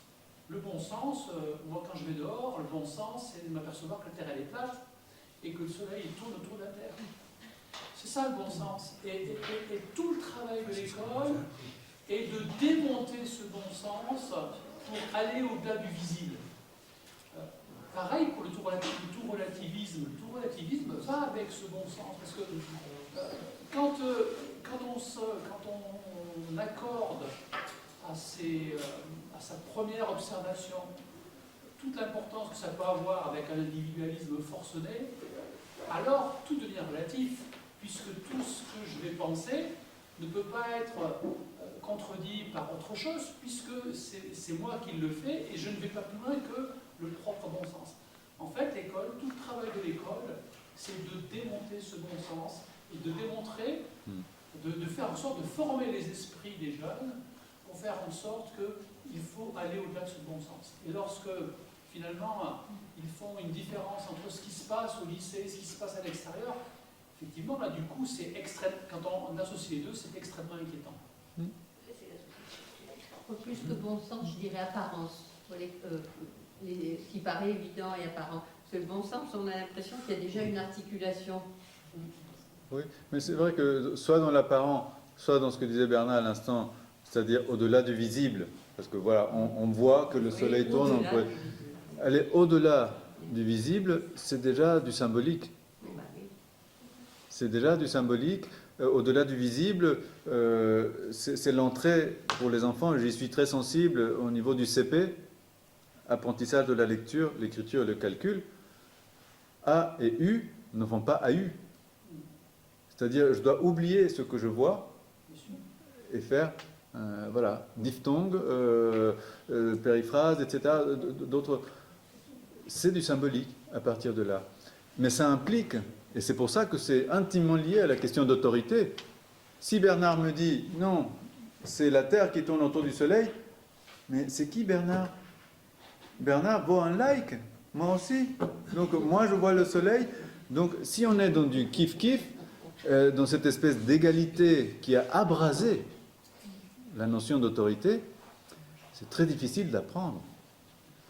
Totalement, et lorsqu'on parlait d'autorité et de faire une différence entre l'autorité coercitive, parce que ça peut être perçu comme ça, qu'est-ce qui fait autorité?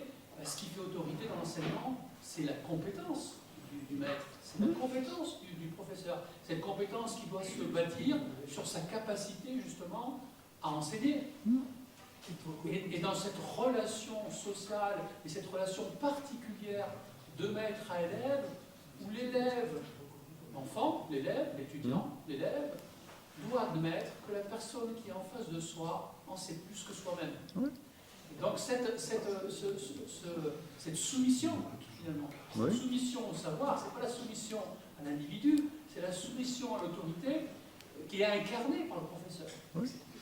Et si elle n'est pas acceptée, c'est insupportable. alors à ce moment-là, l'apprentissage n'est tout simplement pas possible. Or, peut-être que c'est une des crises de l'école aujourd'hui, Absolument. cette compétence portée par le professeur, cette représentation qu'il porte, n'est plus là la plupart du temps. Et du coup, ça conforte et ça installe le tout-relativisme et le fait que, mise en parallèle, mise en concurrence avec les réseaux sociaux, qu'est-ce qu'un professeur face à un réseau social? Justement. Je suis d'accord avec toi, un like, Oui. au mieux. Au mieux. Mais Donc là, c'est là, une fragilisation, excuse-moi Bernard, c'est une fragilisation du registre symbolique. Oui. Complètement. Parce que même soumission, c'est un terme qu'on pourrait entendre et je m'attelle à... Je me donne ce temps parfois avec des patients jeunes, et pas seulement adolescents, jeunes, des adolescents, comme on dit, jusqu'à 35, 38 ans, qui viennent dire me soumettre jamais. Et que je prenne justement ce temps de dire, mais même pour apprendre une langue, on doit se soumettre à un code pour seulement dans l'après-coup pouvoir dire je suis maître, je maîtrise cette langue. Mais il faut passer par ce processus. Et quand je parle de fragilisation du symbolique, ce à quoi me renvoie depuis 2 ou 3 ans, surtout des garçons très jeunes, c'est de dire soumission. Non, soumission, c'est dans un combat en MMA, donc combat très violent, on gagne par soumission, c'est-à-dire physiquement, j'ai étouffé l'autre jusqu'à ce que l'autre se débatte pour survivre. Voilà quand on enlève le symbolique, à quoi la soumission renvoie. Et donc, moi, me soumettre à un prof, jamais de la vie. Voilà, vous parlez de réinvestir le réel, de recréer un système d'autorité, d'encadrement. Et en fait, je pense que notre société souffre d'un mal profond qui impacte notre jeunesse, c'est qu'on a décrédibilisé la parole de l'enfant, le statut enfant. On ne le reconnaît pas en tant que tel. Je ne dis pas enfant comme un petit adulte ou quelque chose comme ça, vraiment l'enfant en tant que tel. Il n'est pas accepté dans nos sociétés.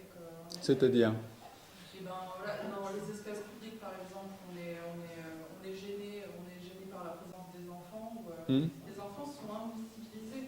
Et du coup, voilà, vous parlez de soumission à l'autorité, par exemple. Je pense que les jeunes seraient plus enclins à jouer le jeu de la soumission de l'autorité si on acceptait de les écouter, de vraiment les écouter.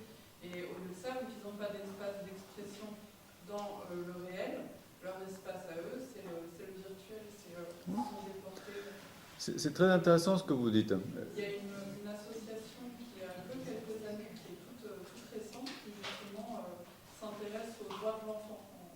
laquelle essaye de porter la parole de l'enfant. Mais- Donc il y a des pistes de réflexion. Mais je disais, c'est intéressant ce que vous dites, simplement, j'aimerais l'enrichir, même si on n'y répond pas aujourd'hui, mais qu'est-ce qu'une parole d'enfant, par exemple? Qu'est-ce qu'une parole d'enfant? Il y a... Alors je me perds un peu dans les générations. Mettons, il y a 50 ans, un enfant ne parlait pas à table.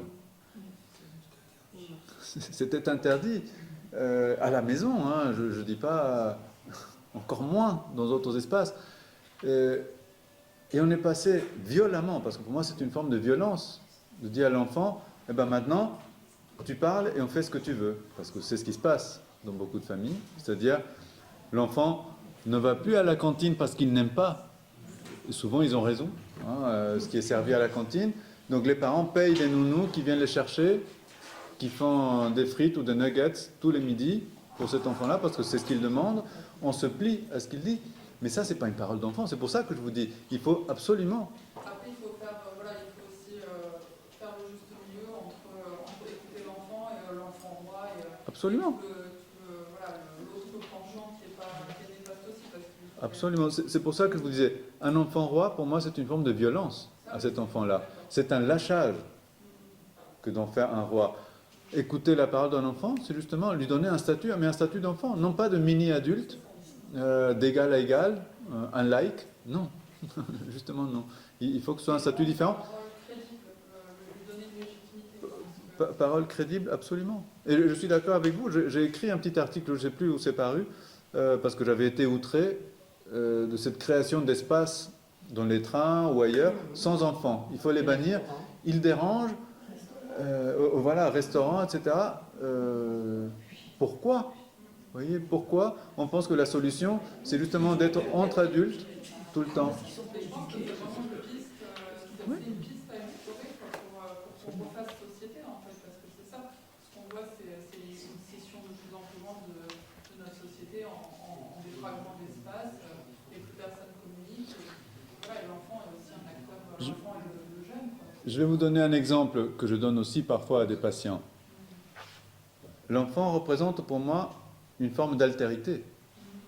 D'ailleurs, j'ai un collègue qui dit que l'enfant, le premier enfant, est la première représentation même de Dieu dans un couple. Donc au départ, je me disais, mais pourquoi? Lui-même, il n'est pas croyant, pourquoi il dit ça, etc. Mais c'est une forme d'altérité radicale. C'est-à-dire, un couple, quand ils sont hommes et femmes, seuls, ils vivent seuls, ils mangent à l'heure qu'ils veulent. Ils peuvent se balader en culotte quand ils veulent, dire des gros mots, enfin, tout ce que vous voulez. Dès qu'il y a un enfant qui est présent, il y a une forme de pudeur nécessaire pour signifier que c'est une génération avec qui il n'y a pas de commerce sexuel, financier ou autre, et justement un statut différent, un statut, une parole qui doit être différente, et c'est à nous, en plus, de l'inventer, de le proposer. C'est pas à l'enfant, hein. On ne va pas lui dire, vas-y, propose-nous un statut d'enfant. Non, c'est nous qui devons mettre ça, et non pas le bannir, justement, pour effacer cette altérité radicale qu'il incarne. Absolument. Oui, je voudrais adresser à William parce que je voudrais vraiment la féliciter pour, je trouve, la construction et l'intelligence de son propos. Mais vous avez fait partie du groupe des lycéens, non, pas du tout, vous êtes au-delà, oui. Mais j'ai quand même eu le sentiment que ce que vous nous expliquiez, ce que vous parveniez à analyser, était quand même assez différent de ce que Omar nous a rapporté des propos qu'il a entendus. Comment percevez-vous cette différence? Est-ce que c'est parce que vous êtes déjà à un stade un peu plus avancé ou parce que, comment dirais-je, je ne vais pas vous demander de parler de vous-même, mais enfin, je trouve personnellement qu'on ne retrouverait pas dans vos propos ce que Omar nous a dit. Donc, comment analysez-vous cette différence? Du coup, je pourrais l'expliquer aussi par l'âge, mais aussi, moi, je me suis émancipée, on va dire, assez tôt, j'ai pris conscience de ce que c'était la violence, le danger des réseaux sociaux. Alors,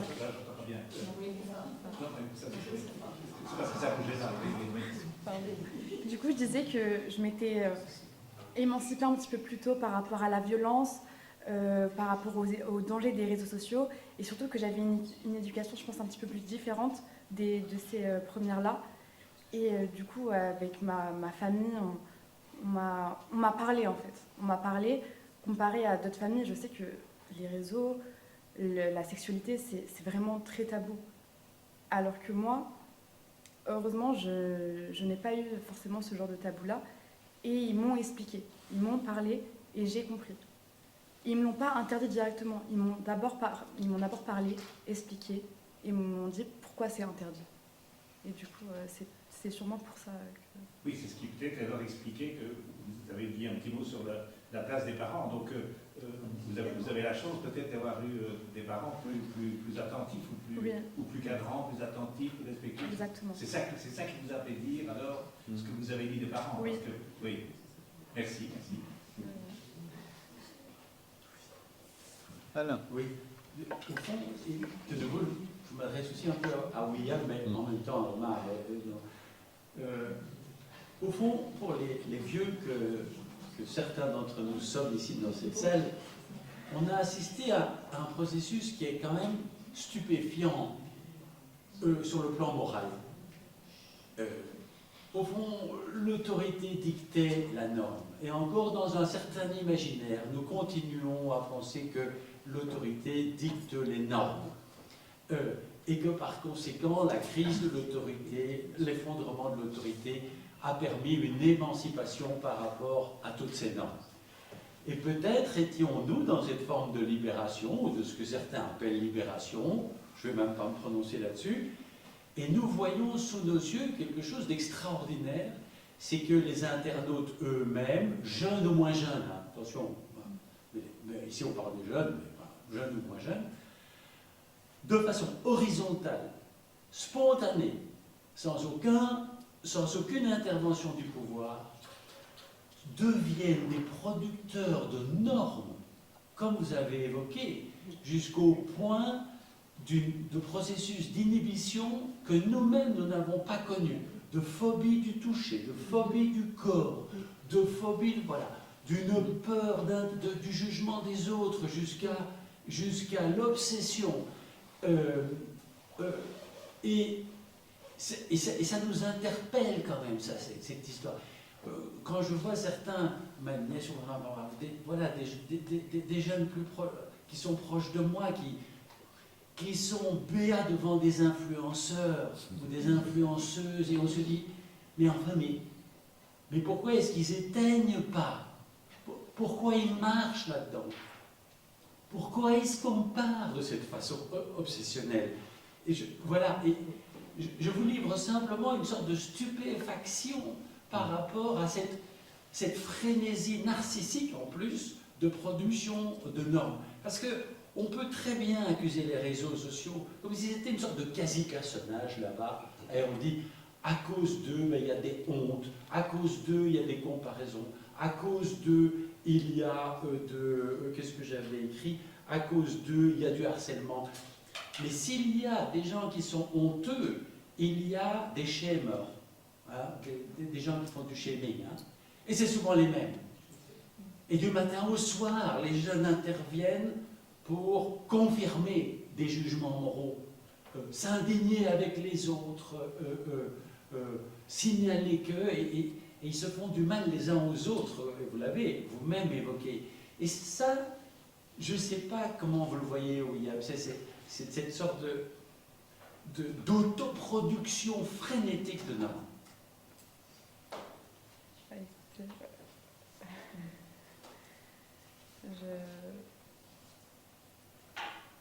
Personnellement, c'est vrai que sur les réseaux, en fait, c'est pas on s'interdit trop, c'est juste que c'est vrai sur les réseaux, le fait d'avoir une vie parfaite, c'est devenu une norme, c'est vrai.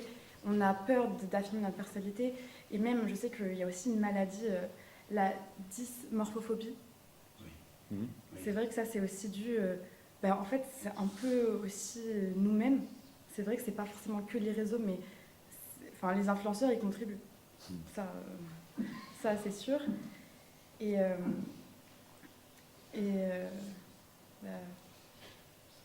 c'est vrai que c'est compliqué.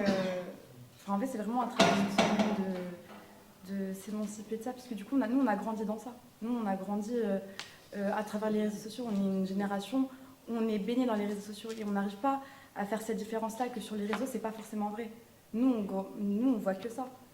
Et du coup, c'est vrai, on a peur de ne pas être comme les autres. Par exemple, je sais qu'il y a une mode sur les réseaux, sur TikTok en particulièrement, je ne sais pas si vous connaissez, mais il y a une manière de s'habiller, on appelle ça 9 de I. Je ne sais pas si vous connaissez. C'est une 9 de I. Oui, 9 de I. C'est une manière de s'habiller où, par exemple, il faut avoir les cheveux longs, noirs, avoir des faux cils, maquillage. Et je parle, là, c'est un style vestimentaire pour les filles. Et si on n'est pas comme ça, on n'est pas belle, tout simplement. Et au lycée, on le voit. Quand on est un peu trop différent, on va nous le faire comprendre. Parce que du coup, sur les réseaux, on voit que des 9 de I. On voit que ça. Et oui, pourquoi 9 de I? Parce que c'est par rapport à un rappeur qui s'appelle Booba, qui vient du 9-2 justement. Et dans ses musiques, il met bien dire 9 de I, 9 de I. Et c'est devenu du coup un nom de style. Comme aussi le Zara Drip. C'est des filles qui s'habillent qu'en Zara. Et à une époque, en 2022, c'était très connu. Si on s'habillait pas comme, si on s'habillait pas en Zara, on était différent. Et la différence, personne n'aime la différence.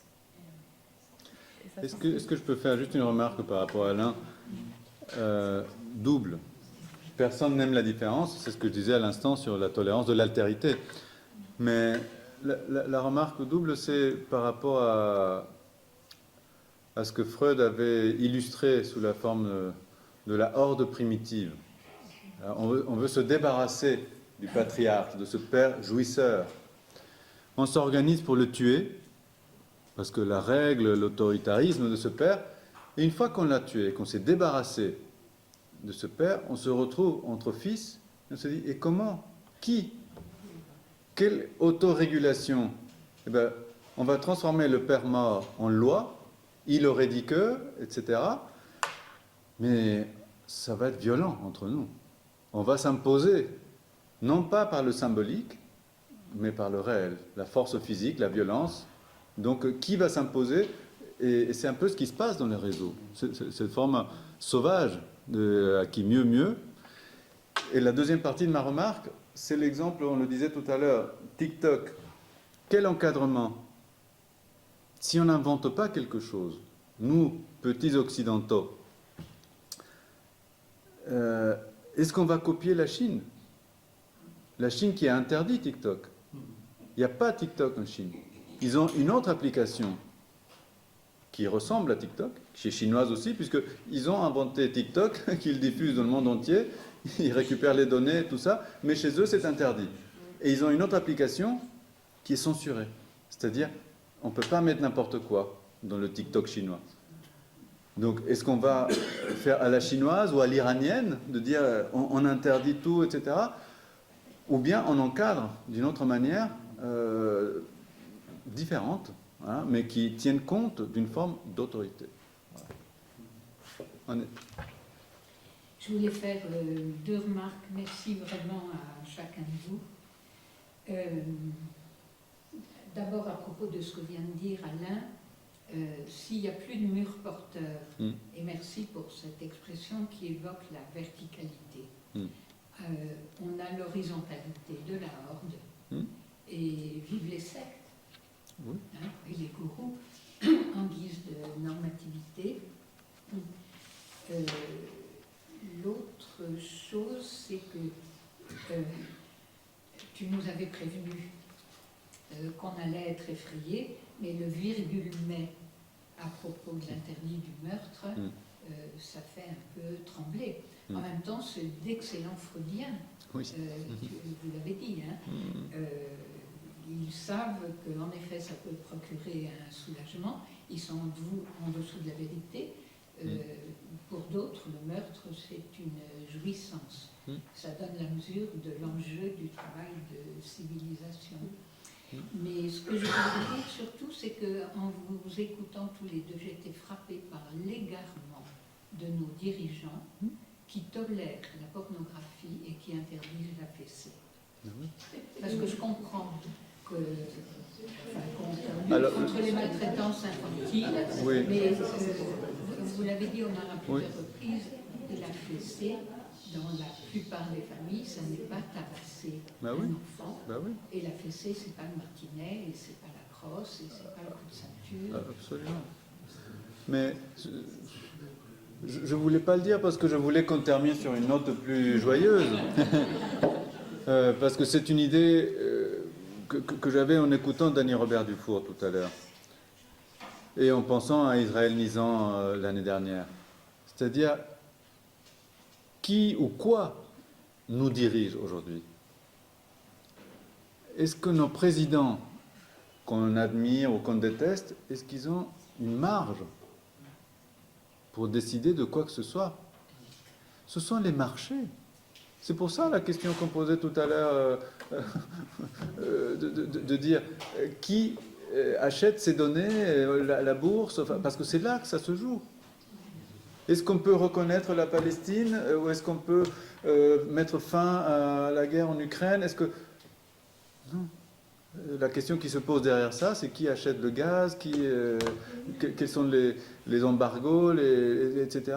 Et donc, on n'interdit pas la pornographie parce que c'est des milliards qui circulent. Quand vous faites les statistiques, mais je ne vous conseille pas de faire ça ce soir, autrement vous allez perdre votre sommeil, de regarder quels sont les sites au monde les plus consultés, c'est la pornographie. Le top 3, c'est la pornographie. Au monde, c'est-à-dire des milliards de visites par seconde. Donc, vous imaginez la quantité d'argent qu'il y a derrière ça. Parce que quand vous cliquez juste pour voir, ça y est, il y a la machine à sous derrière, il y a les données, il y a les publicités qu'on vous adresse, il y a tout un tas de choses qui sont en jeu derrière ça. Et donc, il n'y a pas un président, à moins d'être un peu chinois, qui puisse avoir le... Alors, en parlant de pornographie, il faut que je trouve un terme plutôt approprié. Le cran, voilà, de s'y opposer. Hein, mais vous avez entendu. De s'y opposer et dire justement, je fais poids politique, je veux protéger mes enfants, mes ouailles, dans cette dissymétrie fondamentale. Non. Aujourd'hui, non. Il y a un président, mais qui va passer un coup de fil aux 3 hommes les plus riches du pays pour dire, alors, vous êtes d'accord, est-ce que je peux... Ah non, 1% pas plus. Bon, d'accord. Et c'est un semblant. Donc, c'est pas avec... C'est pour ça que je disais tout à l'heure, il ne faut pas attendre un changement radical ou des réponses ou des initiatives des présidents, des ministres, etc. C'est à notre niveau. Et il faut voir là, entre psychanalystes, on aurait pu tracer un axe qui est pour moi d'un enseignement fort entre impossible et impuissance. Il faut qu'on s'y repère. Et donc, il faut savoir qu'on a quand même une marge, qu'on peut faire à un autre niveau des choses, et il faut les faire. Oui, vous vouliez dire quelque chose? J'aimerais ajouter par rapport à la pornographie, Monsieur Fayard disait que oui, 95% des jeunes, lorsqu'ils regardent la pornographie, savent que c'est pas vraiment comme ça. Alors, je ne suis pas du tout d'accord. Déjà, du coup, pour avoir entendu les conversations de garçons, lorsqu'ils regardent une vidéo, ils pensent que c'est réellement comme ça que ça se passe. Et donc, ils sont extrêmement violents. Et même, cette violence, on la retrouve à travers le langage. Lorsqu'ils veulent faire l'amour avec une femme, ils ne le disent pas comme ça. Ils disent ils veulent la détruire. La détruire. Détruire, démonter. Et c'est ce genre... Oui, défoncer aussi. Et ce genre de mots, d'ailleurs, on les retrouve dans des musiques aussi. On a vraiment une déshumanisation de la femme dans les rapports sexuels. On ne pense même pas à son plaisir à elle. On pense directement à l'homme. Mais vous voyez pourquoi c'est important qu'il y ait une jeune femme ici pour le dire. C'est important. Parce que vraiment, je voulais vraiment insister sur ce point-là que les jeunes, quand ils regardent la pornographie, pour eux, c'est ça l'amour. Oui, voilà, c'est ça. Sale amour. Merci. Oui, il y aurait beaucoup de choses à dire, mais je vais juste sur quelques points, puisqu'on a parlé de l'école et qu'on a bien parlé de l'école. Effectivement, Omar a soulevé des choses qui sont importantes. Qui s'intéresse à l'école aujourd'hui? Pas grand monde. Aucun des politiques, en tout cas. Personne n'en parle. Et c'est vrai que c'est quelque chose qui nous interroge aussi. On assiste vraiment à une crise de la transmission. On parlait de ces programmes qui changent sans cesse. Et c'est vrai que c'est ce qui nous pose question aujourd'hui. Qu'est-ce qu'on doit transmettre? Et une société doit nécessairement se poser cette question. Cette question, on ne se la pose pas assez dans notre pays. Condorcet, dans son esquisse, son dernier livre, se disait déjà qu'il fallait se poser cette question. On ne pouvait pas arriver à l'encyclopédie. Et aujourd'hui, si vous avez une petite oreille exercée, vous entendez à chaque fois qu'il y a un problème, on dit bah, l'école va devoir s'occuper de ça. L'école va devoir s'occuper de ça. Mais l'école ne peut pas s'occuper de tout, mais justement, je voudrais se poser la question de ce que doit faire l'école. Et aujourd'hui, mes collègues enseignants sont un peu perdus parce qu'on a des programmes qui changent et qui viennent se superposer au fur et à mesure. Alors que finalement, si on leur demandait à la base, les collègues savent quand même ce qu'ils doivent transmettre et on arriverait à faire consensus. Et ça, ce consensus, dans notre pays, il nous manque. L'école n'est qu'attaquée, mais on ne l'interroge pas assez. Alors ça traverse tout le problème de l'autorité. Hein. Moi, je voudrais juste, après Hannah Arendt et un philosophe de l'éducation qui s'appelle Jean Ambert, dire qu'effectivement, ce qu'il a dit, c'était que l'autorité, c'est prendre soin de la génération suivante, c'est de transmettre le dépôt des ancêtres. Et ça, effectivement, ce dépôt des ancêtres, c'est le fait que comment cette Terre tourne autour du Soleil, comment est-ce que ça se passe, ça, on ne le fait pas suffisamment. Sur le problème de l'autorité aussi, et puis de la soumission au savoir, effectivement, on se trouve confronté du point de vue didactique, à trouver des situations où les enfants qui refusent les règles, et je crois qu'Omar l'a dit, il a dû le voir aussi avec certains patients, on a effectivement des enfants qui refusent, y compris la règle de grammaire. J'en ai rencontré moi-même avec des élèves qui avaient des parcours de délinquance. Et effectivement, une didacticienne comme Elisabeth Martin, dans les années 90, a déjà travaillé sur cette idée de normalisation de leur activité. Qu'est-ce que ça veut dire? Ça veut dire qu'on va mettre les enfants dans des situations où ils vont comprendre la nécessité de la règle pour aller vers l'apprentissage. Bon, par exemple, typiquement, je peux vous dire, on était à Nice, nous des élèves qui étaient un peu des chefs de bande, on les amenait, on prenait le bateau, on allait faire de la plongée, et quand on leur expliquait que s'ils n'écoutaient pas les consignes, quand on était au fond de l'eau, que les poumons pouvaient exploser sur une remontée, généralement, y compris les plus difficiles à gérer, ils étaient calmes, ils comprenaient la nécessité d'accepter la règle. Mais de manière moins violente. C'est une articulation. Exactement, de manière moins violente, quand on utilise une radio, quand on devient un enfant, on va travailler sur la lecture fluide et la fluidité de la lecture. Et donc ça suppose, il ne va pas forcément l'accepter devant les autres, devant le maître. Par contre, si on enregistre sur une radio scolaire et qu'on diffuse, et quand il va s'écouter, il va dire mais ce que je dis là, ça ne va pas du tout. Donc il va s'efforcer lui-même de travailler sa lecture à haute voix pour l'améliorer. Donc c'est un enfant qui intègre petit à petit une règle. Et cette capacité qui va être la fluence en lecture, et la capacité à lire, il va la développer à partir d'une règle qu'il a composée. Donc il faut trouver des situations didactiques où on va les mettre dans cette situation où on n'impose pas une règle, mais on comprend la nécessité de la règle. Et ça, c'est tout le travail des pédagogues et des didacticiens, qui est un travail assez complexe avec des situations extrêmement complexes à gérer en classe. Et puis pour appuyer ce que disait Omar, effectivement, depuis longtemps, on sait que cette idée de partenariat, c'est la seule chose qui nous permettra de nous sauver. Et cette coopération, on essaie par exemple de travailler ici avec les parents pour leur expliquer comment on peut travailler l'idée de travail à la maison. Et qu'est-ce que c'est que le travail personnel de l'élève? Et finalement, quel regard peuvent avoir les parents? Parce que si on ne donne pas des outils aux parents, on ne peut pas attendre de l'extérieur qu'ils comprennent.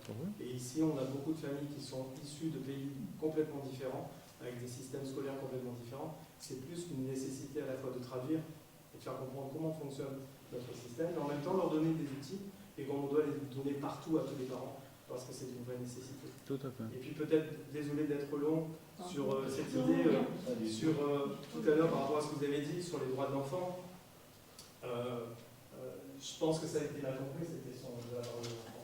Parce que les enfants, ils ont beaucoup la parole aujourd'hui, mais de manière complètement désordonnée. Or, là, pour le coup, je me réfère à la pédagogie freinée, où on travaille sur l'idée de coopération. Et effectivement, écouter l'enfant, c'est pas l'écouter n'importe comment, mais c'est le mettre dans des situations où on va construire des choses ensemble. Et ça, c'est ce qui nous sauvera face à la machine et à l'intelligence artificielle. Cette capacité des hommes à faire des choses ensemble, c'est la seule chose pour l'instant que les machines ne pourront pas remplacer. Mais à terme, dans 100 ans, 200 ans, 300 ans, si on n'est pas en capacité de construire cette intelligence collective, on sera perdu face aux machines. Je n'étais pas forcément une note optimiste, hein, mais Non, pour moi, c'est optimiste parce que dans les deux exemples que vous avez donnés, la plongée ou la radio, vous avez inclus, c'est ce que je disais tout à l'heure, le réel, c'est-à-dire le corps. Il était là dans les deux exemples, la voix, le corps. Et l'autre chose, l'interculturel, on n'a pas beaucoup parlé, mais c'est présent, évidemment. On l'a senti, le nombre de nationalités. Il y a une clé qui fonctionne, en tout cas dans mes situations cliniques, c'est de rappeler à des parents serbes, marocains, tchétchènes, colombiens, quand ils disent non, mais ce n'est pas les mêmes valeurs ici en France. Je dis, mais dites-moi, quelles sont les vôtres? et il me récite les lois de la République. Et donc il suffit de trouver justement ce canal commun, parce que c'est ça l'enjeu, le commun.